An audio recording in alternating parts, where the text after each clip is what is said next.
I am Trent Cockrum. I'm the Chief Executive Officer at Hospice of the Piedmont, which also includes our affiliate organization, Hospice of Randolph and Asheboro. So our main campus is located at 1801 Westchester Drive in High Point, and then we also have a campus, as I mentioned, in Asheboro at 416 Vision Drive in Asheboro. We serve an 8-county region, and we're going to talk a little bit about that. So our learning objectives. Participants will have a general understanding of hospice care and its place within the healthcare continuum. Participants will become familiar with Hospice of the Piedmont and Hospice of Randolph's history, organizational structure, and services. Interesting sidebar, our organization was formed in 1981, and Hospice of Randolph was formed in 1983, and we existed as friendly competitors for a number of years. Both of us were and still are nonprofit organizations. We simply operate as a singular organization today instead of two. And then participants will be introduced to the mission, values, ethical principles, and desired patient-family outcomes. So before we talk a little bit about that, I think it's important for us to set a little bit of context. The slide that you have in front of you is pretty interesting. So particularly for me, I'm 46 years old. I'll be 47 on my birthday in December. And in 1900, so a little over about 120 years ago, I would have likely already have lived the entirety of my lifespan. Compared to 2013, which is now 78.7 years. So a good long while, now a big span of time between 1900 and 2013 and what we could expect in terms of mortality and longevity. Interestingly enough, at the turn of the last century, the leading cause of death were largely communicable diseases like pneumonia or tuberculosis or gastrointestinal infections, or even heart disease, which is still true today. As you can see just to the right, heart disease, cancer, lower respiratory diseases, and then of course we layer on accidents. At the turn of the 20th century, the normal place of death was really home or possibly a hospital, though hospitals were not as widely available then as they are today. And then in 2013, and it's the same then as it is today in 2020, a home, a hospital, or even now a long-term care facility. In 1900, the cost of care was borne primarily by the family. And then in 2013, and the same today, we have Medicare or other insurance providers are actually bearing the cost of most of the care that is being provided in the country. And an interesting disparity between a little over a century ago and today is that at the turn of the 20th century, normally, it was not normal for people to be disabled before their death. That was really unusual. But in the latter half of the 20th century, and certainly now into the second decade of the 21st century, we see that generally, yes, people are generally disabled before they die, because often they may have lived for many years, if not decades, with an advanced chronic illness or a progressive chronic illness that has gotten worse over the years. And we're going to talk a little bit about that. So let's look at how we live and how we die. And this is on the left side of the screen. You can see number of deaths per 1,000, again, at the beginning of the 20th century. And we talked about just a few moments ago that most of those were from communicable diseases like pneumonia or influenza. If you follow from the bottom up, tuberculosis, gastrointestinal infections, and heart disease. Heart disease was in the top 4. It's still in the top 5 today, if not the number 1 cause of death in the country. Followed then by cerebral vascular diseases like dementias and things like that. Neuropathies for diseases of the kidneys, followed by accidents. Cancer is really far down the list. Senility, which is a type of dementia, and then of course diphtheria, which is also of course a communicable disease. And then we fast forward to 2013. So just a few years ago, heart disease is number 1, followed by a close second by cancer. And that is not inconsistent with what we experience in our own hospice program. Many of the patients that we take care of, over 2,000 of patients in a given year, many of them, about a quarter of them, will have some form of cardiopulmonary disease, like a heart disease or some other pulmonary disease like chronic obstructive pulmonary disease, COPD, or any other pulmonary associated disease, followed then, of course, by cancer, chronic lower respiratory diseases, we just talked about that, accidents, cerebral vascular diseases, Alzheimer's disease, you see that creep in, diabetes, you see that show up as well, influenza, pneumonia, neuropathies or diseases of the kidneys, and then intentional self-harm. Many people, as they look at this, they think, gosh, you know, what really happened? Well, aside from the obvious considerations of tremendous advances in medical science and a better way of living, you know, we have clean water now, and we have a lot of things that we didn't have well over 100 years ago.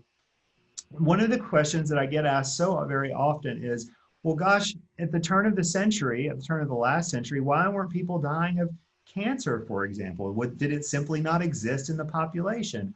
Well, if we think about that for just a moment, the reality is that oftentimes people at the turn of the last century simply did not live long enough to develop many of the diseases that we see today, which is why oftentimes the causal factor for their death was generally not a debilitating condition of a prolonged nature, but oftentimes a very debilitating condition of an incredibly short or acute duration. So let's move on for just a little bit. Let's talk a little bit more about how we live and how we die.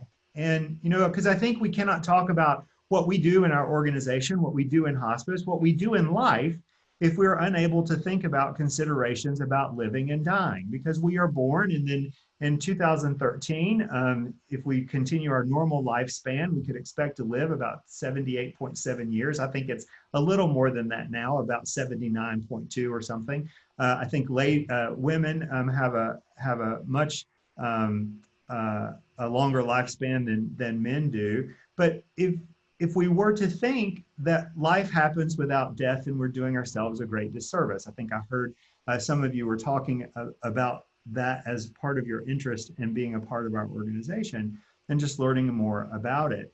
And so one of the things that I think that is most interesting, if you take health on the far left of this graph and age at the very bottom, and you have end of life over here, I think I can use a pointer, yep. And you see this long, slow arch, right? So that's what many of us would just term as growing old and then just dying. You know, we have good health, and over the course of our lifetime, many years, many decades, you know, imagine that this is about 78.7 years, right? Maybe 80, could be longer, who knows? We have this long, nice sloping arc of reasonably good health, but then, you know, we just get old and things happen and then we just die. And that's what we all would consider in a normal term of growing old gracefully and then just dying. And this is another interesting take on that same consideration, right? You have health still on the left, you've got age at the along the bottom axis here, and you've got end of life here, and you live for a while and then it just drops off rather precipitously. Well, that could mean a couple different things. That could mean quite literally falling off of a cliff. I don't think any of you who are joining me here today would imagine that if you fell off a cliff, you could not fathom that you might meet the end of your life at the bottom of the cliff, right? I mean, that seems to be a logical consideration. But what this also could be, aside from falling off a cliff, is it could be an illness of an incredibly short duration, a very acute illness of an incredibly short duration, like a sudden heart attack or a catastrophic stroke, or any number of other things that could befall us in a very short span of time, for which there may be little opportunity to recover, which may be the proximal cause for the end of our life. And so we call that sort of simply falling off a cliff, because that does sometimes happen to people, right? We all probably know people who died rather unexpectedly, and this is oftentimes in a graphical representation what that might actually look like. And then there's another more interesting graph, I think. And a little bit more about me. Prior to coming to Hospice of the Piedmont, I spent about 16 years in a senior care organization, working with seniors, working with home health delivery, working in skilled nursing, working with assisted living and independent living, but primarily working with a group of seniors or geriatric population of individuals.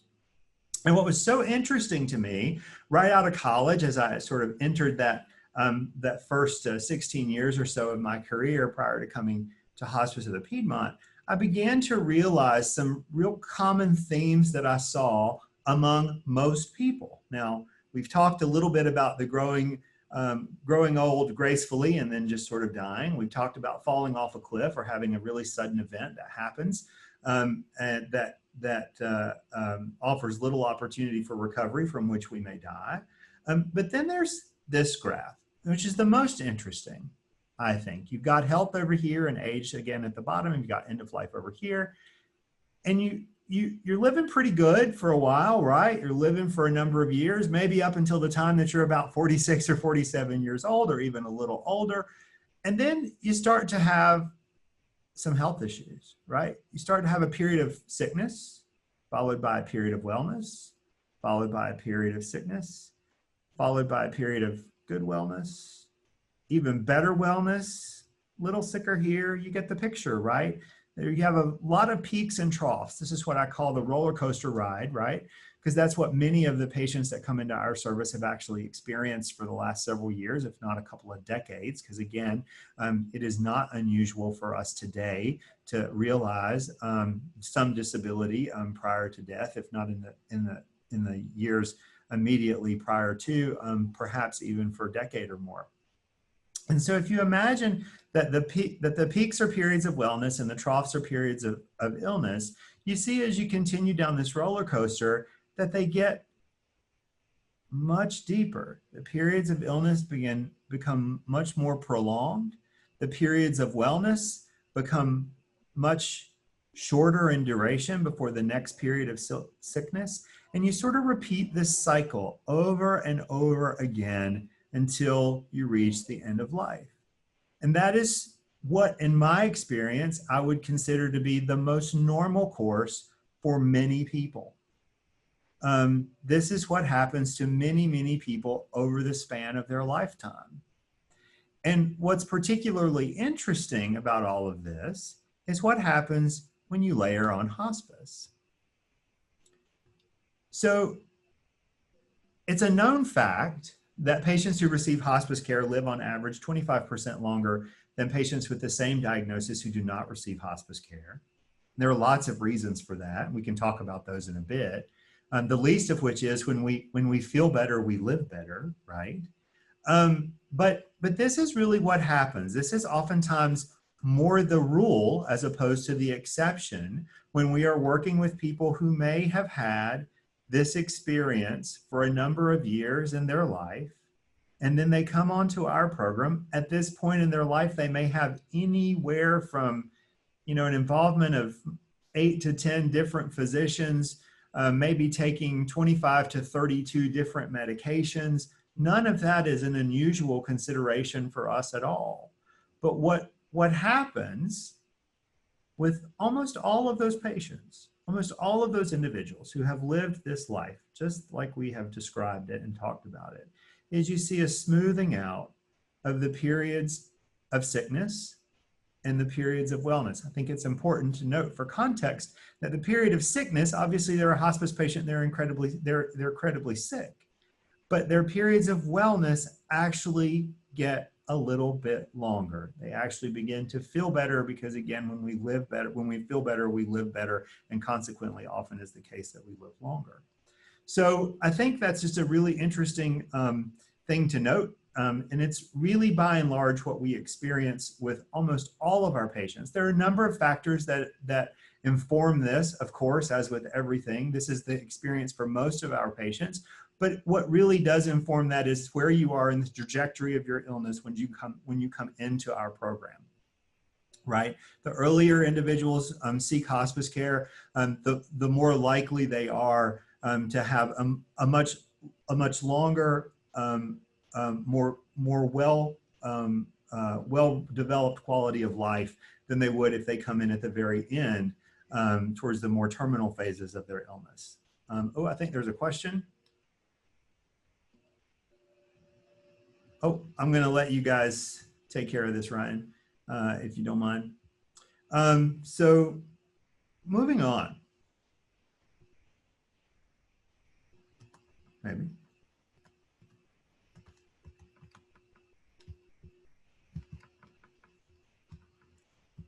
So these are the considerations that we've talked about. This sort of long, slow arch of growing old sort of gracefully and dying. This falling off a cliff or having an illness of incredibly short, maybe perhaps very acute duration for which there is little opportunity for recovery.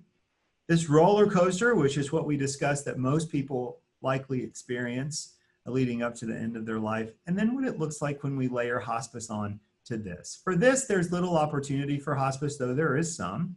But for this, for folks who've had a long, protracted period of time of living with an advanced chronic illness, this is where we have the greatest opportunity to provide the most valuable services for the patient and for their family. So let's talk a little bit about the history of the hospice movement. You know, taking care of sick and infirm people is not new. We've been doing it for a millennia or better. You know, if you think about what our engagements were in medieval times, oftentimes religious groups, monks, and even nuns would take in individuals who were sick and infirm, and they would take care of them for the duration of their life, for whatever period of time that might be. Again, they were largely religious sects or driven by religious orders of individuals all across Europe, really. But the notion, again, of taking care of individuals, taking care of those who need our greatest help, really is a human attribute. It is something that we as humans do, not uniquely. There are other groups of animals who do that, but we do it in a really unique way because we understand the conscience of being, right? We understand that it is incredibly important and that humans play an incredibly important role to other humans and that we have a responsibility to one another. And so the concept of taking care of individuals really is not new. It spans nearly a millennia. But if we fast forward from the medieval times, so the 14th, 15th century, on up until the middle part of the 20th century, a lady by the name of Dame Cicely Saunders, who was first a social worker, then a nurse, and ultimately a physician, she hypothesized that individuals who are at or approaching the end of their life had a unique set of needs. They had a unique set of psychosocial needs, they had a unique set of medical needs, they had a unique set of spiritual needs. And she believed that if she surrounded not only the patient, the individual who was living with the disease, but also their family with a multidisciplinary group of individuals who could minister in the non-ecumenical sense to those individuals' needs, then she hypothesized that she could actually improve their life, improve the quality of their life, lessen the amount of depression that they may have, and even improve the caregiving experience, if not lessen the caregiving burden that the caregivers around the individual might actually have. And she believed that. And so out of that notion began the modern day hospice movement. And in 1967, Dame Cicely Saunders founded the first modern day hospice organization, St. Christopher's Hospice. It is the longest and oldest operating hospice organization in the world. It's still operating today in London. But it was opened in 1967 and was built upon all of the premise, again, that individuals who are at or approaching the end of their life have a really unique set of medical needs, psychosocial needs, and spiritual needs. And surrounding them with those individuals and their family with a multidisciplinary group who have tremendous experience in each of those spaces could be incredibly advantageous, not only for the patient, but also for their family. And so she founded the first modern hospice. And as things happen sometimes, the hospice movement found its way from Great Britain to New Haven, Connecticut in 1974, and Hospice of Connecticut was formed. And it became, much like many organizations across the country at that time, it was a grassroots movement that was begun by a group of volunteers, most notably of which was the dean of the Yale the Yale Nursing School, who resigned her position as the dean of the nursing school to actually form the hospice organization. And so that movement at the time began permeating across the country, and it found its way to High Point, North Carolina, in 1981. In 1981, Hospice of the Piedmont was formed. Actually, it was Hospice at High Point at the time. It was formed in 1981 by a group of volunteers who had the same notion as named Cecily Saunders. They believed, they knew, in fact, that people who were at or approaching the end of life had a really unique set of needs. They had a unique set of psychosocial needs, medical needs, and spiritual needs. And then, not too far away from us, just 25 miles down the road, our now affiliate organization, Hospice of Randolph County, was formed in 1983. And what was so interesting about that span of time from 1974 to about 1985 is that hospice was being delivered by a lot of organizations, not unlike our own, across the country. The care was being delivered truly by volunteers. Only the nurses and the physicians had the medical training. Everybody else truly were volunteers. We had actually no employees at the time. Everybody was a volunteer in 1981 and 1983. And the way in which hospice care was actually being funded at the time was an incredibly cumbersome mechanism. It is so interesting. What's so interesting about hospice is that it's neither home health and it's not home care. And there is a benefit, a Medicare benefit for home health. And many of the people that we were taking care of in 1981 became Medicare eligible, either because they were at a Medicare eligible age or because they had met the disability criteria for Medicare eligibility. And so there was a home health benefit, but hospice really didn't fit in a home health benefit. Home health is generally episodic. The approach to home health is very different. Even in 1981, the way it was organized was just really very different and didn't fit the purposes that we had developed an organization to provide care in. And so that was not just here in High Point or in Randolph County, that was across the country. And so in about 1983, the United States Congress did what the United States Congress does. They began to study what was happening in hospice. They realized that there were a lot of grassroots hospice organizations that were getting started across the country, and they needed to understand whether or not there was tremendous value in the care that was actually being provided by these organizations, if not even just to understand a bit more about what it was that they were actually doing. And so they undertook a demonstration project in which all the hospices in the country participated in. Now there are over 5,000 at the time. We're talking a few hundred hospice organizations. And they sought to understand what actually happened with patients who were under the care of a hospice organization. What they found was astounding. Through the end of their demonstration project, they realized that patients who were receiving hospice care, again, lived on average about 25% longer than patients who had the same diagnosis who didn't receive hospice care. They had a lesser incidence of depression, but not only did they have a lesser incidence of depression, so did their family. That their family actually had a lessened caregiving burden because of the support that they received from the hospice care organization. And then most importantly, and this is what I call the what's in it for me factor, because we were asking at the time, all the way back in 1985 or 83, there was a significant effort to lobby the United States Congress to begin formulating a new benefit just for hospice because it didn't fit in the home health benefit. And so the what's in it for me as it relates to Congress was as they began looking at what happened with all of the patients that were cared for by hospice organizations across the country. Not only did they live longer, not only was their quality of life assessed as being markedly better than individuals who didn't receive hospice care, not only was there a lesser incidence of depression among the patient population and consequently among the population of their family. But most importantly, individuals who are receiving hospice care consumed fewer healthcare resources than individuals who had the same diagnosis who did not receive hospice care. So to put that in some perspective, people lived better, they lived longer, 25% longer, in fact. And that's been a study that has been proven time and time again over the course of the last 30, almost 40 years. So not only did they live better, not only did they live longer, but they also cost the healthcare system less money by consuming fewer resources.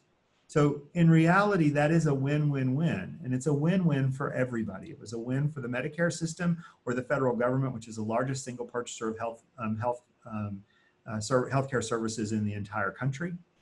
And it was a win for the patient and family, most importantly. And so in 1985, the United States Congress legislated the hospice Medicare benefit into law, and it has remained largely unchanged in that span of time, so almost 40 years. Pretty interesting story, I think, and certainly a great story of where we can truly say Congress really did the right thing, and they did the right thing for all of the right reasons, which is a tremendous accomplishment. So how we are organized, we are structured as a 501c3 not-for-profit organization. We're going to talk about that for just a moment.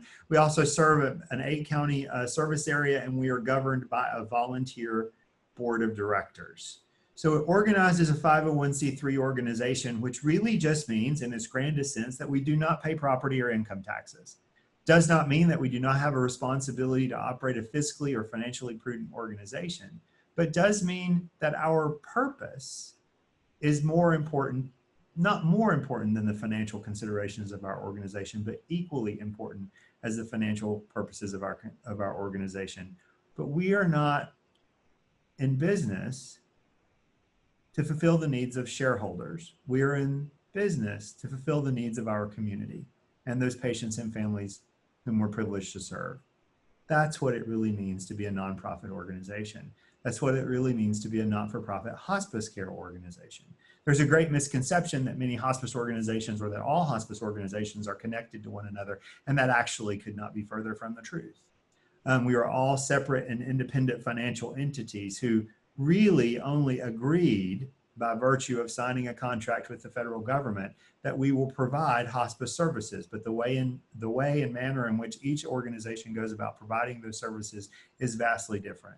And our organization, for example, as I mentioned, is a 501c3 not-for-profit organization. Other organizations that provide hospice care may be publicly traded, maybe a for-profit entity. So the manner in which organizations are actually formulated and structured varies from hospice organization to hospice organization, and the services within each of the organizations and their delivery of those services varies widely from organization to organization. Okay. So as I mentioned, we are governed by a volunteer board of directors. We have a 22-member board of directors, of which I have a responsibility to. They represent our entire service area, so they're from all different places across our entire service area, and they have responsibility for the governance of our organization. Our guiding principles. You know, we talk a lot about needs, wants, and priorities in our organization. You know, if you think about just basically what those words mean, needs are what we need, what's important to us, what we must have in order to live a fulfilling life. What our wants are, what we want in order to be able to live a fulfilling life or a more fulfilled life. And then the priority, how we need to arrange those needs and wants so that we're able to live life to the fullest. And regardless of where we are in our lifespan, we all think about needs, wants, and priorities. And as we grow older, the things that are most important to us, for example, when we were 20 or 21, are going to be vastly different than what our needs, wants, and priorities might be when we are 50 or 51 or 70 or 71. Be vastly different, and they're informed by a lot of things that happen in our life. They're informed by the needs of our family. They're informed by the needs of our own intrinsic needs, what's important to us as an individual. And then it's also informed by a lot of other things too, right? Like our health and well-being. What are the things that are most important to us? What is it that we need? What is it that we want? And what is it and how is it that we are going to actually order those, and what priority to be able to effectuate those for ourselves, to attain some life fulfillment. So we talk a lot about that, but most importantly, what we talk about is our mission. And our mission couldn't be any more simple. We connect patients and their families to the care they need on the terms they choose. That's what we do. That's what we do every day. That's what we've done every day since our organization was founded in 1981. We determine what their needs are, we listen to what their wants are, and then we help them prioritize those in a way that is beneficial for them, to help them realize all of that together, because that is truly connecting individuals to the care they need on the terms they choose. And it's not just the individual that we're serving, it's the entire unit of care, which extends out to the family, because we understand that not only do patients have a unique set of medical, psychosocial, and spiritual needs, their family does too. Their family has a really unique set of psychosocial and certainly spiritual needs. And all of that really affects, in many ways, the needs, wants, and priorities for the patient. And so all of those are really important, but simply put, all we do is we connect patients and their families to the care they need on the terms they choose. So let's talk a little bit about our programs.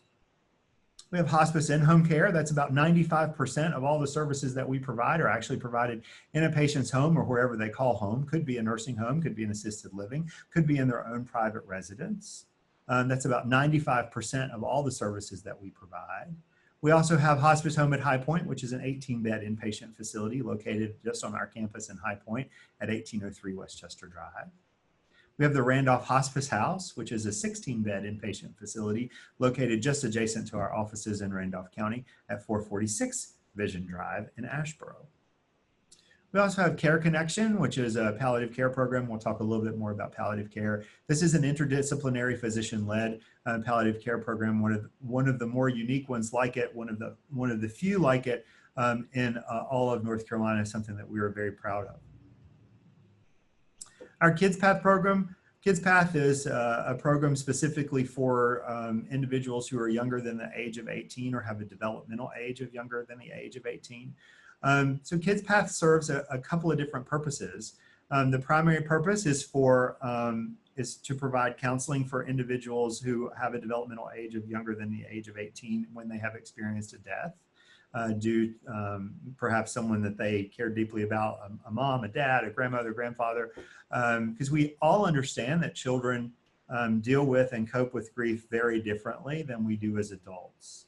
And so having a counselor or a number of counselors actually who understand that is incredibly important and very mission-centric to our organization.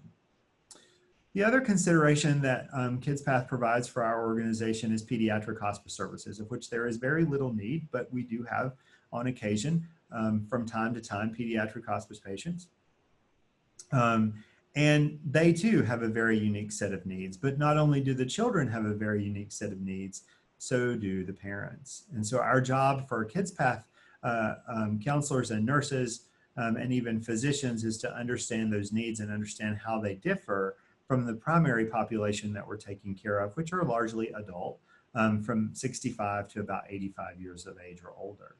That represents, our Kids Path service statistics represent a very small service statistic for our organization, but represents an incredibly large portion of what we do in bereavement services. As you might imagine, in today's world of where we have many families that look very different perhaps from the families that many of us may have grown up with or in, we have many non-natural families. So we may be taking care of an individual in the home for which there may be multiple generations of a family living in the home, some of which may be children who are younger than the age of 18. And in those cases, our Kids Path counselors become the social work staff to those cases to begin working with those individuals through the anticipatory bereavement process and then continue with them through the bereavement process.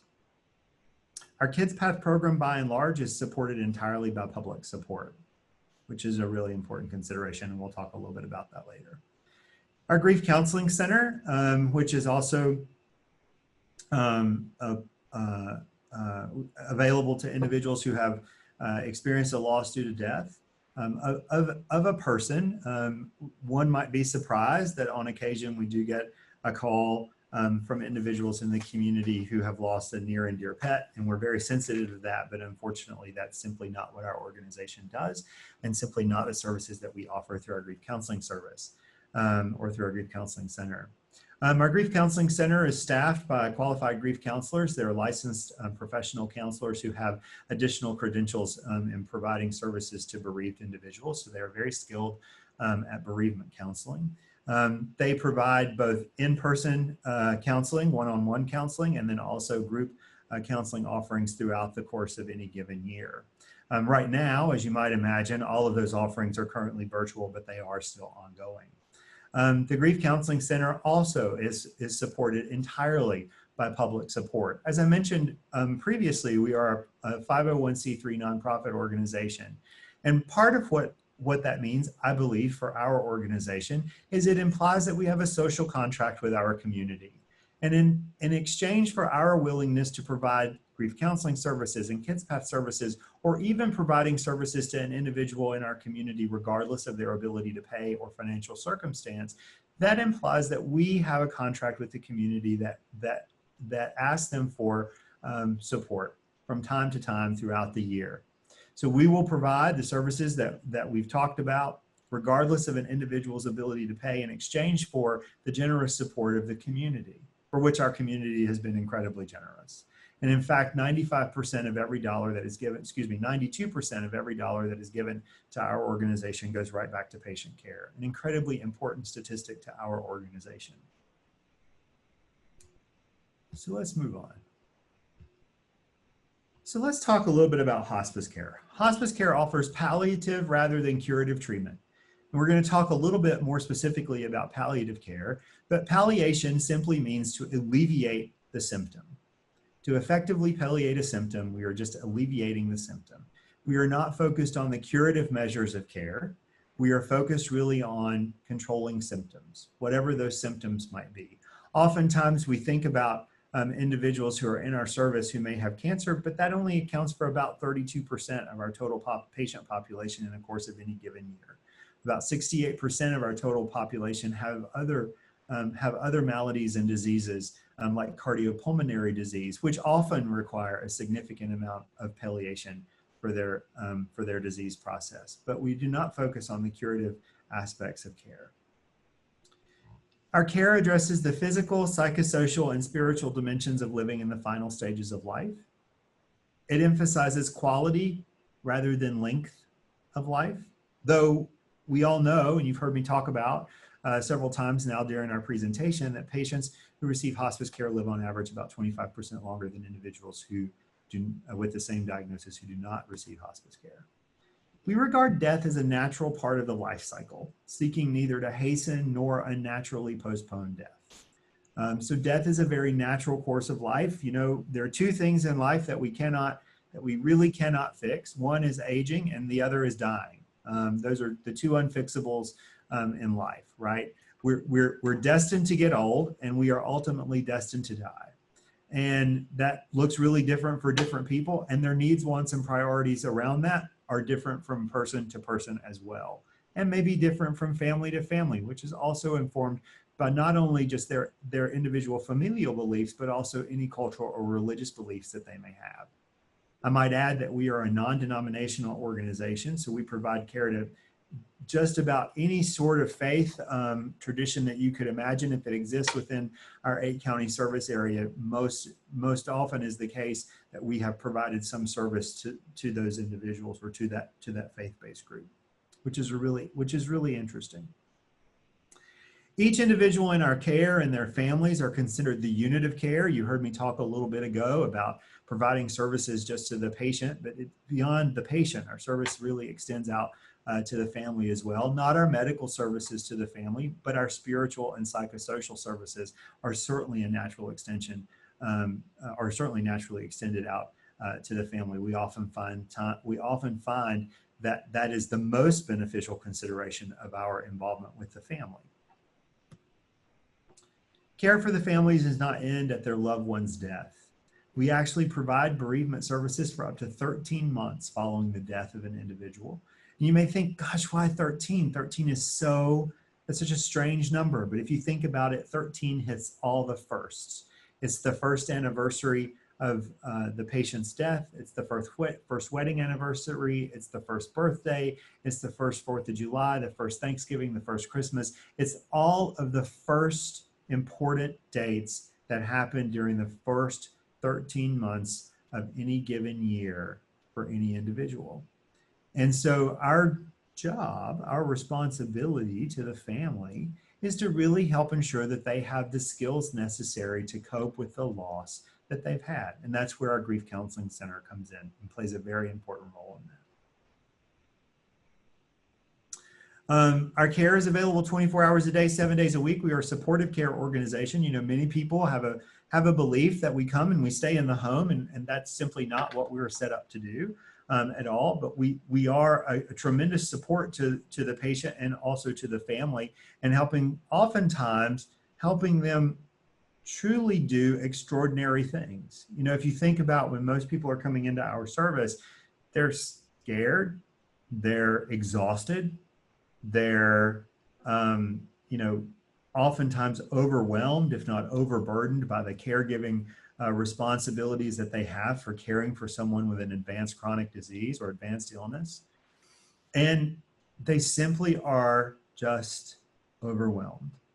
And so when they come into our service, they're very scared. And what we do is help support them through the essential transitions of life. And so what we begin on day one is begins helping them set some realistic expectations of the next series of events that can happen.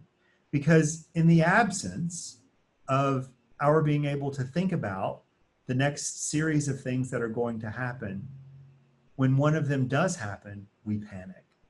And that's simply not the life that we want for our patients, and simply not the life that we want for our families. Because if you remember that roller coaster, that was really the life that many of them may have led for many years, if not decades, leading up to the time that they were involved in our organization. So our job is to help smooth out some of those rough transitions in care, and to help the patient and family understand the next series of things that are going to be happening in the context of their illness. What are the things that you could expect next? And P.S., we're going to tell you how to handle that. So we're going to help you become, we're going to empower you really to become an exceptional caregiver. So we're going to take you from an ordinary person, because most of the people that we're taking care of, their caregivers were not nurses and doctors. They were just everyday people who led everyday lives until they suddenly found themselves overwhelmed, if not overburdened, by the caregiving responsibilities of providing services, sometimes 24 hours a day, for a loved one. And they find themselves in a circumstance for which they feel completely unprepared. And so our job is to help them understand, we're going to help support you through this. We understand. And our goal is to make you an exceptional caregiver and to give you all the tools that you need to empower you to become exceptional. And by and large, that is what we do each and every day in our organization for more than 2,000 patients each year. This is what hospice care looks like as a graphic. You have the patient and family in the middle, then you've got all of these other ancillary services around them. You've got nurses, you've got physicians and nurse practitioners, you've got volunteers, an incredibly important member of the hospice care team. You've got social workers, chaplains, you've got our bereavement folks, and then you've got our ancillary support staff that help make our organization function, right? All of those are really important people, and all of us play an important role in ensuring that the care that we are able to provide is provided consistent with the patient's wants, needs, and priorities. So let's talk a little bit about palliative care versus hospice care. So it's an interesting fact, 78% of Americans have rarely heard of palliative care, and I would say that 22% of them actually believe that palliative care and hospice care are exactly the same thing. In reality, they're a little different. So palliative care is a medical specialty which focuses on symptom management and helping patients and families establish really complex goals of care. What are your medical needs, wants, and priorities? What can we help you achieve? What can we help you achieve medically? So those are those really complex goals of care. Do you want to go back to the hospital if you get sick again? oftentimes is the case that many of our patients will say, you know, I've been in and out of the hospital for the last 5 years. That's the last place I want to go. That gives us a starting point. That helps us understand better your needs, wants, and priorities. So it helps patients and families better coordinate their healthcare services, right? All of those are palliative care. Palliative care can be provided during all phases of illness for short periods of time, for long periods of time. It can be provided intermittently from time to time. Palliative care is really truly a medical specialty. It is a defined medical specialty, not unlike dermatology or any other medical specialty that you might conjure in your mind. There is a separate educational curriculum specifically for physicians who wish to be board certified in palliative medicine. And so when you take all the tenets of palliative medicine and you bundle it together with things like coverage for biologicals and drugs and nursing supplies and coverage for durable medical equipment like a bed or oxygen concentrator, when you bundle it together with services to include services like services of a visiting nurse or a chaplain or a social worker, then you've really arrived at this concept of hospice. So hospice is really just a bundled payment. It's a bundled service that is a defined medical benefit that uses all the tenets of palliative medicine. Everything we know from palliative medicine, we incorporate into hospice, but we layer on an additional series of really wonderful things. Again, coverage for drugs and biologicals and medical supplies, and the services of visiting nurses and chaplains and social workers and physicians and nurse practitioners. And when we layer all of that together, we have created hospice. Now, what's so interesting, hospice is a benefit that's covered by Medicare, Medicaid, and most major insurers. And individuals are eligible for hospice if they have a life-limiting illness and have a prognosis of 6 months or less if the disease continues its normal course. And I want to stop there for just a moment. Many people believe that 6 months is the maximum benefit, which it is absolutely not. There are many people in our program that may stay in our program for much longer than 6 months, but they still have an estimated prognosis of 6 months or less. Okay. So by law, by federal law, we are required to have a physician certify that every individual in our program during the course of a year, at the time of their admission and at periodic intervals throughout their time on our service, that the physician must certify that they have an estimated prognosis of 6 months or less. So the great thing about that is that it does not mean that at the end of 6 months or 180 days, we say, wow, congratulations, you've graduated from hospice. That's simply not what we do. Though it is possible that people may come into and out of our program at different intervals throughout over the course of several years, that too is pretty rare, but does happen from time to time. But many people conflate the notion that eligibility for hospice means that death is very near. And that's simply not the case. It needn't be the case. It oftentimes may be the case, but that's really informed by a lot of factors, the least of which is when you actually come into our program and where you are in the trajectory of your illness. So it's informed by a lot of different factors. But 6 months is not the maximum period of time that an individual can be in hospice. But in order to qualify for hospice care, an individual must have a life-limiting illness, and they must have an estimated prognosis of 6 months or less if the disease continues its normal course, and that must be certified by penalty of law by a physician. Okay. How does hospice care work? So hospice care has a capitated payment structure, which is really sort of fancy healthcare finance speak for the dollars that we get are all the dollars that we get. And if we spend more, fine, but we won't get any more for the services, right? So let's think about that for just a second. What's covered? All drugs related to the hospice diagnosis, all durable medical equipment like hospital beds, wheelchairs, oxygen, all of those sorts of things. All medically necessary supplies like gloves and wound care supplies, visits by nurses, social workers, chaplains, physicians, nurse practitioners, and volunteers. For a person who's in their home, we're going to pay for all of those services for out of about $140 per day. And normally, if we were in a room together, I would see you sort of gasp or your eyes get larger. And I'm not seeing anybody on my screen today, but that's an astounding feat, I do believe. So if we spend 170 or 200 or 300 or 500, we're only going to get 140. That's all the federal government says we're going to get. Now, there are some different payment structures that work a little differently for inpatient hospice care. So if we're in our hospice home at High Point or in our Randolph Hospice House, but that accounts for an incredibly small amount of our total patient volume during the course of any year. So most of the patients that are receiving services from our organization fall into this category that you see on your screen. We're providing all the services for about $140 a day, roughly. And so it's an incredibly, but I will tell you it's an incredibly robust service. But this underscores why considerations of public support are so very important to our organization. There are a couple of chats in here. I appreciate that, Amelia. I think that's low too. We certainly share that notion.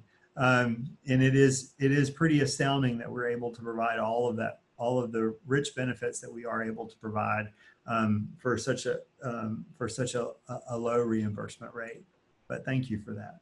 But I think that's really important to note, is that we are a capitated payment structure, and within that capitated payment, you receive a tremendous benefit for the services. So where is hospice care provided? In their private home. It's about 91% of all of our services, all of our patient days. So one patient is on service for 1 day, that's one patient day. 2 patients are on service for 30 days. That would be 60 days of 60 patient care days, right? So 91% of all of our patient care days are actually provided in a home or in a nursing home or an assisted living, any one of those.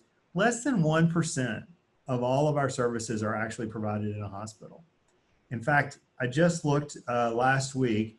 For this year, we're at less than 0.4% of all of our patient days are actually in a hospital. Simply put, most of our patients do not want to go back to the hospital because they've had significant experience in the hospital, and that's simply not something that they're interested in having for a prolonged period of time. About 8% of our total patient days are in a hospice inpatient facility. So in the hospice home at High Point or in the Randolph Hospice House. So again, a very small number of our patient days are actually provided in one of our inpatient facilities. A note about our inpatient facilities.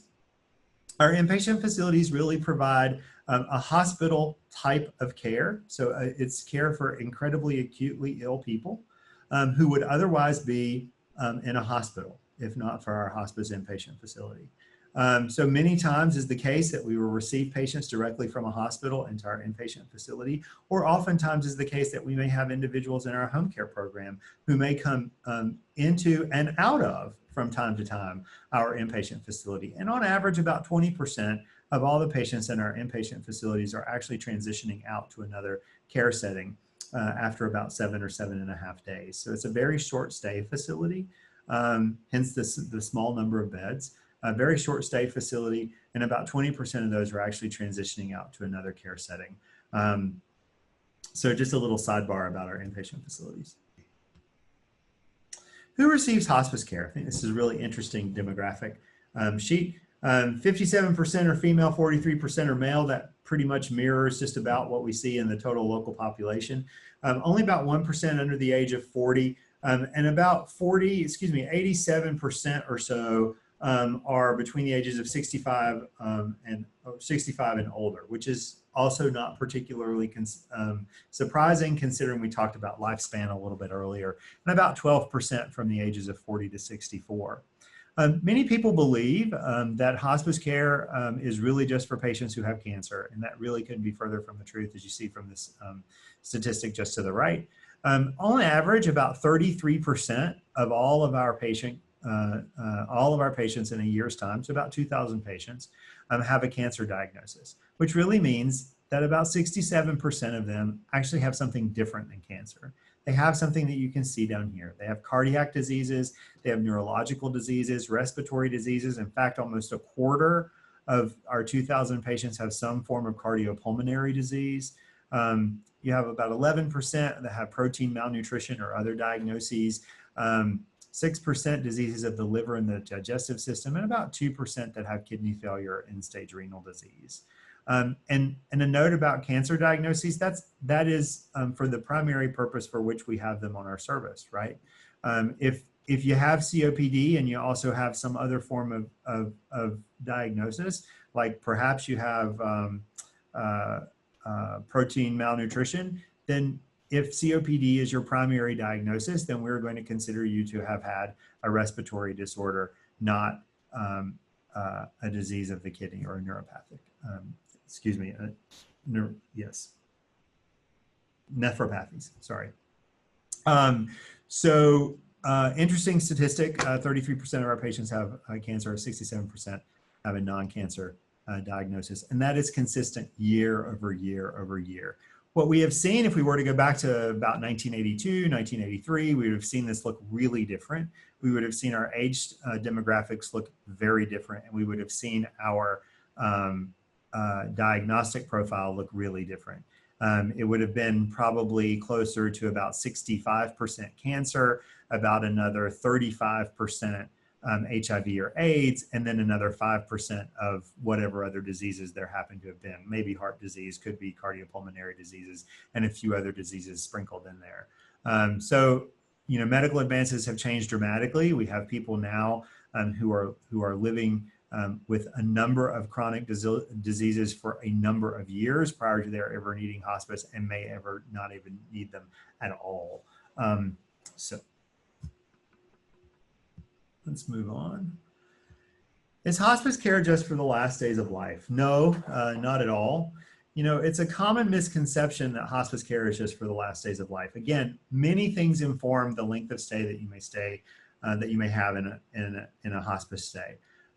It's informed by where you are in the trajectory of your illness. It's informed by the illness itself. It's informed by how incredibly debilitated you may be as a result of the illness or other associated health factors that you may have. So it's informed by a lot of different things. But many people would believe that hospice is just for the last days of life, when in truth, we can actually provide a much greater service to the patient and their family the longer they are on service. Because we have an opportunity to truly understand their needs, wants, and priorities over a span of time, and have the opportunity for those to develop and perhaps even change, which is not the case if people are coming to us in just the last days of life, because we have a very limited opportunity to understand that. We will do our very best, but our greatest opportunity is when we have an ability to interact with the patient and their family for a prolonged period of time, much longer than, say, 2 weeks. Our average length of stay right now is about 55 days. So on average, people are in our program for around 55 days, and our median length of stay is about 13 days. So half of our patients are in our program much longer than 13 days. Half the patients are in our program for much shorter than 13 days. On average, about 54 days, somewhere around in there, which is still much shorter than the 6-month estimated prognosis that qualifies you for hospice care. In accordance with federal law, to be eligible for hospice care, an individual must have a life-limiting disease and have a prognosis of 6 months or less. And again, you've heard me talk about this several times. It's a common misconception that hospice care is for the last days of life. Studies show, however, that individuals who receive hospice care can live on average 25% longer than individuals with the same diagnosis who do not receive hospice care. What are the virtues of hospice care? It really does help individuals define their wants, needs, and priorities as end-of-life approaches. That's really important. Oftentimes we go through life and we're so focused on the end result.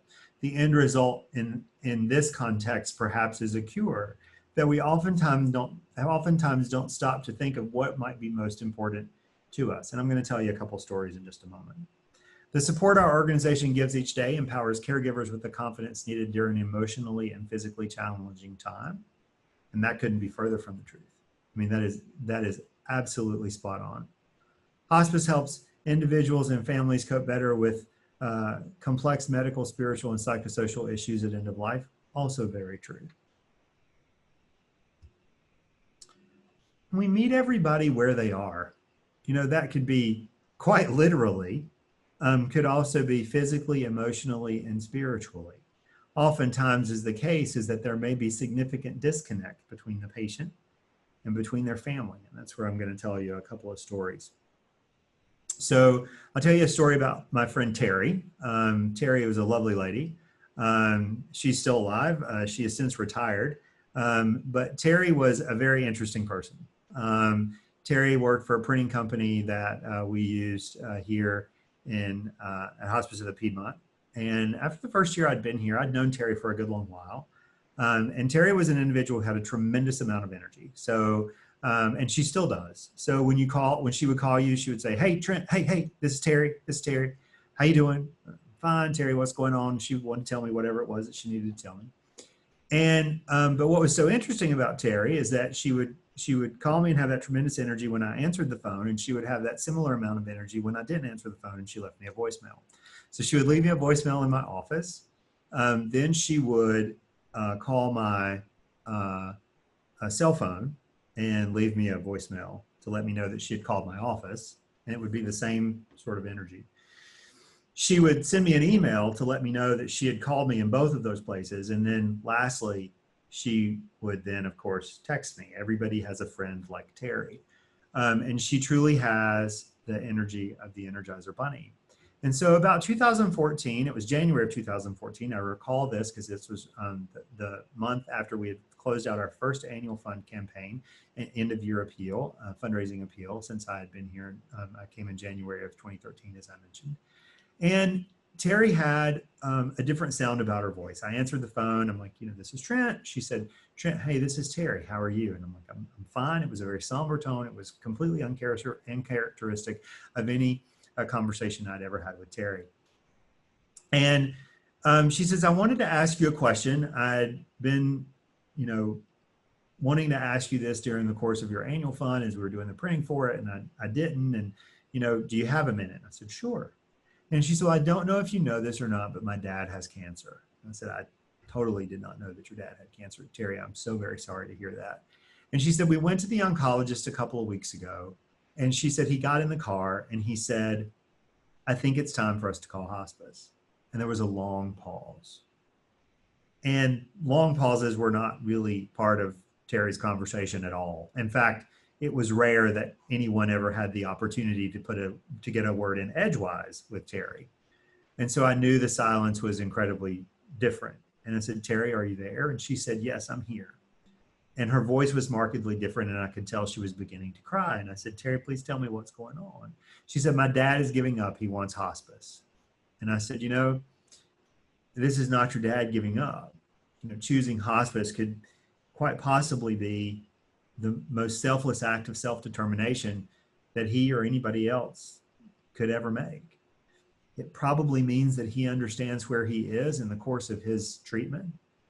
It probably means that he is afraid of you and your mom and the rest of your family becoming completely overwhelmed or being burdened with caring for him. And it probably also means that he's worried that his quality of life is going to be substantially diminished for whatever period of time he may have available." There was a long pause. She said, "I never thought of it that way." And she said, "Let me talk to my mom. Let me talk to my family." So Terry wound up, her dad wound up coming on to hospice services. He lived about another 55 days or so, 45, 55 days, something like that. About 6 weeks after he passed away, I sent her a card because I knew this would be hard for her. She was very close to her dad. And I waited about 6 weeks because in a 6 week span of time, everybody is really mostly gone, right? The phone calls have stopped coming. The people from the church have picked up all of their casserole dishes with their, masking tape names on the bottom of it. And so I reached out, just sent her a card, and she called me. And she said, "Trent, I want to tell you," she said, "you are absolutely right." She said, "It was an incredibly sad thing. I miss my dad very deeply." She said, "But it was a wonderful thing for my family. My dad was at peace. He was incredibly comfortable. And you're right. It needed to happen for us." but I'm glad that we did it for him. It was an incredibly heartwarming story for me, and certainly was the beginning of what would be many stories that I would accumulate in my time here, but one of two that are incredibly personal to me, because she is in fact a very dear friend. And so having the opportunity to provide those services to someone who had a tremendous impact on my life was incredibly meaningful to me. Second story I'll tell you is about my Aunt June. My Aunt June, my mother's middle sister, she was about 62 or 63 years old when she passed away. She had stage 4 pancreatic cancer for about 4.5 years, which is really unheard of. She's in about the 0.01% group of the population that lives for longer than about 2 years. She certainly beat a lot of statistics. Towards the end of her illness, not surprisingly, she was in and out of the hospital quite a lot. I knew that the things that she was having done while she was in the hospital were really palliative in nature and not curative in nature, because we really all understood, whether we acknowledged it or not, we all understood that her prognosis was grim from the beginning, but was growing more grim each and every year. An interesting segue for that is that my mom is a nurse. My cousin, my aunt's daughter, is a nurse practitioner, albeit a neonatal nurse practitioner. And so they understood quite clearly all of the medical considerations that were happening to my aunt and the reasons for which they were happening. What was so interesting to me is that I watched my mother and my cousin not be a daughter and a sister, but really just be another member of the family. It was particularly interesting to me, particularly because my aunt, who was sick, my grandmother, who's still alive, and my aunt's husband relied on them to help her make decisions. And everyone knew and understood the gravity of the diagnosis that she had, particularly as it waxed on for a number of years. But one day I made mention to my mother, who is a nurse, as I mentioned, of perhaps it was time to talk about a palliative care consult, because my aunt was in and out of the hospital fairly regularly at that time. And my mom was going to hear no part of that. She was very offended that I even broached that topic with her. And it was a pretty interesting conversation for me, not one that I am ready to recall or ready to recall easily, but suffice it to say, I'm pretty sure my ears got lowered a little bit that day. And my mother very plainly stated to me that my aunt was not ready to give up, and no convincing on my part was going to change her mind of that at all. So I did what I thought was the next best thing. I waited one of the last hospitalizations that my aunt had till I knew everybody was going to be gone. And I went over and I sat down in my aunt's hospital room. And I said, June, I said, how are you doing? I didn't ask her how she was feeling. I knew how she was feeling. She was in the hospital and she was dying of cancer. But I said, tell me what's on your mind. She said, I'm dying. Just as clearly as I'm sitting here looking at my webcam talking to you all today. And she says, I'm dying. And I wasn't exactly prepared for that. Didn't really know how to respond to that. So I just sort of, took that in for what it was worth. And I just held a little bit of space for a period of time. And I said, okay. I said, well, what are you thinking about that? I said, you get up every day that you're at home and you're coming to the cancer center to get a chemo treatment that invariably you can't get because this is too high or this is too low or this doesn't work or that's not right, about something related to your physiology. And she said, I understand that. And I said, but you do it. And she said, well, it's what they want me to do. And I said, who's they? And, the ubiquitous they, right? And she said, well, that was her husband, my cousin, my other aunt, my mom, my grandmother. Was a lot of people who were involved in her life that were helping her make these decisions. But I think she was really probably making them for others, not necessarily for her, because she, as I just mentioned, had acknowledged to me that she was dying. So I asked her, would she be interested in having a conversation with a physician that I thought might be able to help her put that into some context, help her unpack that just a little bit, and then help the rest of the family sort of deal with what that might actually mean. And she said that would be fine.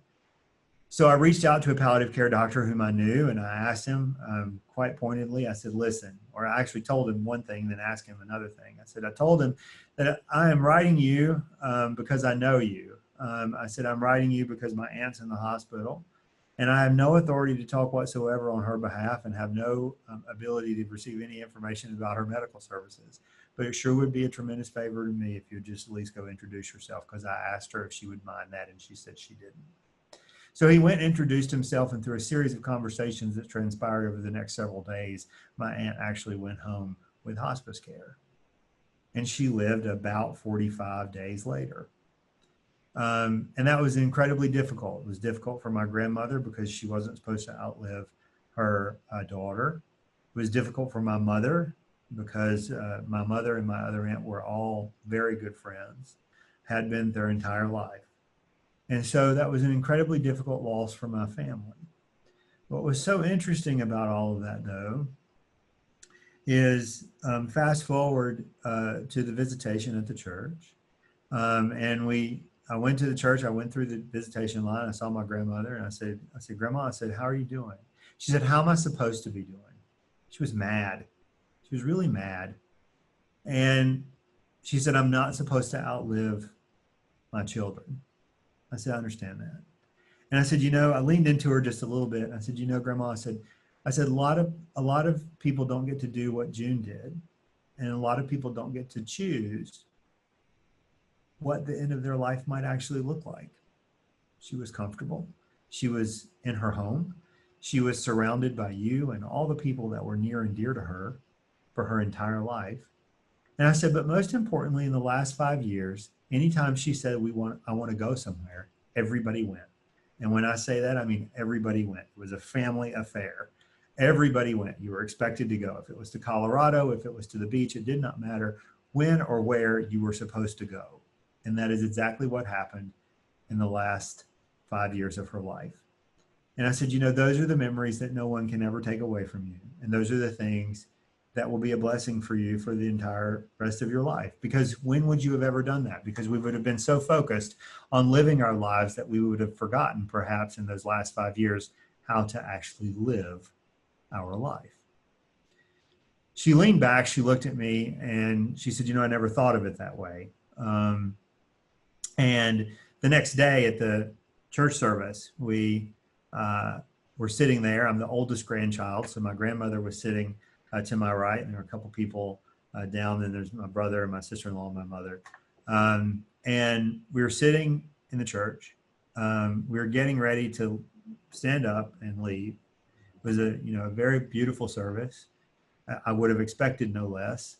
And the beginning refrains of ABBA's Dancing Queen began to resonate throughout the entire First Baptist Church. I was mortified.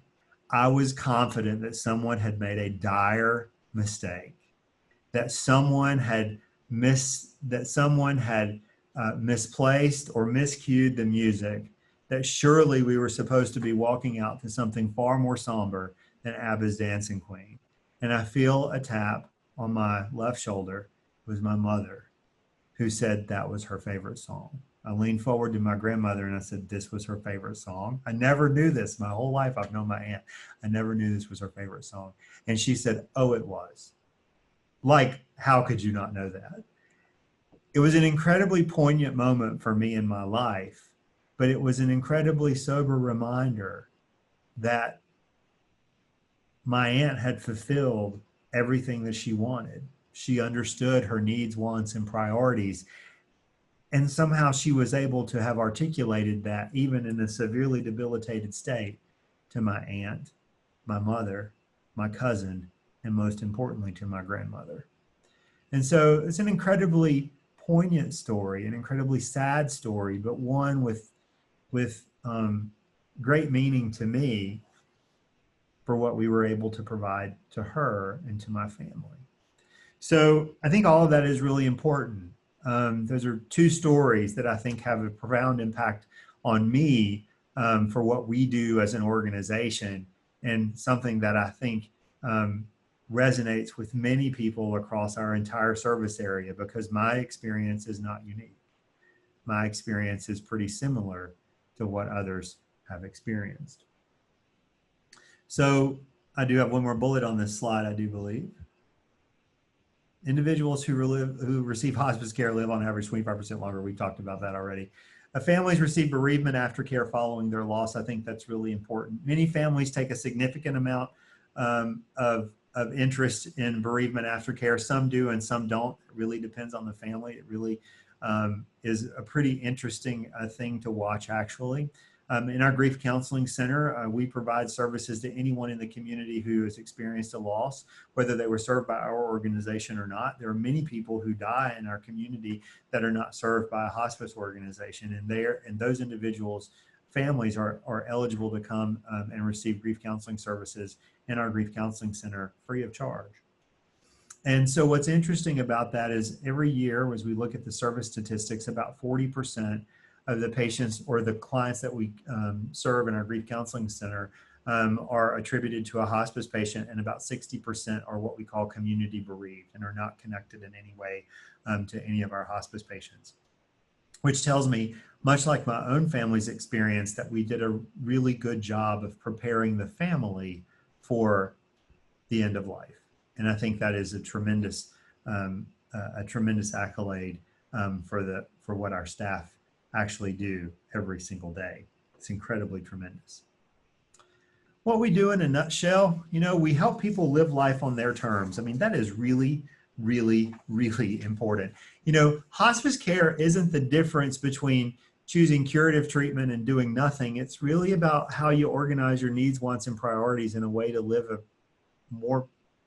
a better life, to have a life that's more fulfilling, to have a life that is of better quality than the life that perhaps you may have when you first pick up the phone and decide to call us. That certainly was the case for my aunt, and certainly was the case for my dear friend Terry and her family, and certainly for her father. So it isn't a choice between doing nothing and doing curative treatment. It's really about how you organize your life to effectuate something better. Are there differences in hospice organizations? Absolutely. There are both for-profit and not-for-profit hospice organizations. As I mentioned, we are a 501c3 not-for-profit hospice organization. We are a standalone independent organization. There are for-profit hospice organizations in our community. There are about 22 different organizations that serve our individual service area. About half of them are not-for-profit, and about half of them are for-profit. I believe the difference between for-profit and not-for-profit, not only does the service differ from organization to organization, but the approach is a little different. We care more about our patients and their families than we do about our shareholders. So we are a very mission-centric organization. We value the considerations of our mission of connecting individuals to the care they need on the terms they choose. We have a responsibility to be good financial stewards of the dollars that have been entrusted to us, but we believe that they are served best by doing the work that we are charged with doing in our community. It's a misconception that all hospice organizations are connected to one another. We've already talked about that. The fact is that hospice organizations are all independent of one another. We've talked about that too. And there is a variety of different approaches to the type of care delivery that we provide in our organization to the way care is provided in another hospice organization. And as I mentioned, there are 22 different independent hospice organizations that serve our 8-county service area: Guilford, Randolph, Davidson, Forsyth, Chatham, Alamance, Moore, and Montgomery counties. So we have a very large service area. And you can see just to the side there, as a nonprofit hospice, we serve our patients, not our shareholders, because all hospice organizations are not created equal. What makes us different? We live and work in the communities we serve. All of the folks that you met, my colleagues, Sue and Ryan, and David and Dawn, we all live in the communities that we serve. We all live within our service area. We're not an organization that's headquartered in another state or even in another part of the state and just happen to serve the Piedmont Triad area of the state. That's not true at all. We live and work right here. We care for individuals regardless of their ability to pay or independent of their financial circumstance. Financial means testing is not part of our admissions process. It is not the primary consideration for us. We first determine whether or not you need the services that we have available to offer to you, and then we determine whether or not you have insurance, or whether or not you would be eligible for a full or sliding scale subsidy. Our responsibility is to provide the service, and part of our, as I mentioned, our unwritten social contract with the community is we'll continue to provide the service regardless of an individual's ability to pay or financial circumstance in exchange for your willingness to help support our organization financially throughout the year. We consistently exceed state and national benchmarks for family satisfaction measures, and we're a paid staff of over 200 individuals, 9 medical providers, and an active core of more than 200 volunteers who provide care to more than 2,000 individuals each and every year. That is astounding. 220 individuals, 9 medical providers, 2,000 patients that we serve each and every year, and 200 volunteers. It is astounding at the magnitude of the reach that our organization has. In fact, beyond those 2,000 patients that we're caring for, we have about another 6,000 or 7,000 touch points during the course of any given year through programs like our Seasons bereavement mailings, through other engagements that we may have, or through other fundraising engagements that we may have within the community, or even just from speaking engagements, of which we are happy to do. We love to go out and talk to groups in the community about who we are and what we do, and help dispel myths and misconceptions about what hospice care really is. So, some questions. Before we get to some questions, I think it's important to note that being a volunteer for our organization could really mean a lot of things. It could be holding somebody's hand, but it could mean changing a life, even if it's your own. I've had the occasion over the last several years to read the electronic volunteer logs that our volunteers are submitting, and it is truly amazing at the level of engagement that they have with our patients and their families. It's truly, it is a reminder of why we do what we do. And one of the things that I think even most importantly, I've sat here and talked with you for a very long time this afternoon. And I think what's even most important is that our volunteers have taught me over the last 7 years is this concept of holding space, of simply just understanding that being present is sometimes the most important thing that you can offer to any individual. I got asked once at a presentation I was making at a UNCG gerontology class, a lady in the back of the room, she asked me, she said, "What kind of activities do your patients generally like to do?" And I had to stop and think for just a moment, because I'm thinking, well, most of them really don't do a lot of activities. You know, they're not up doing a lot of, they don't have a lot of physical functioning oftentimes, and if they do, it comes with great exertion. And I said, you know, what they enjoy most is just having someone to sit and talk with them and just listen. And I think that's absolutely as true today as it was the day I spoke it. Some good reads and great resources. Being Mortal, many of you may have heard of that, or some of you may have read it. It was a New York Times bestseller by Atul Gawande, who is a physician, actually a surgeon at Brigham and Women's Hospital in Boston, and also on the faculty at Harvard Medical School. A Conversation, a Revolutionary Plan for End-of-Life Care, also by a physician, Angelo Volandes, who is an intensivist and ICU physician. The Conversation Project, of which we are a partner, a community partner. It's really about the importance of having important conversations around both living and dying, and what that actually means for people. Founded by Ellen Goodman, who's a Pulitzer Prize-winning journalist from the Boston Globe. Let's Have Dinner and Talk About Death, which is really just a very interesting catalyst for engaging people in your family about really sensitive topics about living and dying, things that are most important to them, things like needs, wants, and priorities, and how you begin to have a conversation about that. So all of those are great reads and great resources. Volunteers do many different things in our organization. They not only go and see patients and families, which is incredibly rewarding, they also perform administrative tasks in either our Randolph Hospice House or a hospice home at High Point. They sort supplies, they put admission notebooks together, they perform many important administrative tasks within our organization and provide an invaluable amount of support to many of us in the organization, and for which we are incredibly grateful. Being a volunteer in our organization is more than just showing up and doing something. It truly is about making a commitment. It's about making a commitment not only to honoring our mission and furthering our mission, but most importantly for us, we take volunteering very seriously. Our volunteers are screened just like employees are. So anybody who's interested in becoming a volunteer has to complete an application just like an employee would, has to submit to an interview, has to have a complete background check. If you haven't lived in North Carolina for the last 5 years, we're going to ask you to do some fingerprinting for us. So pretty extensive process just to become a volunteer. That's how important volunteers are to our organization.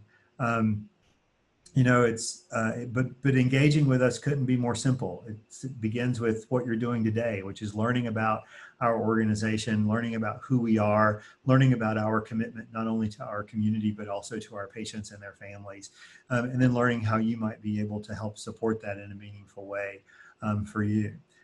So the next steps are to fill out an application if you haven't already done so.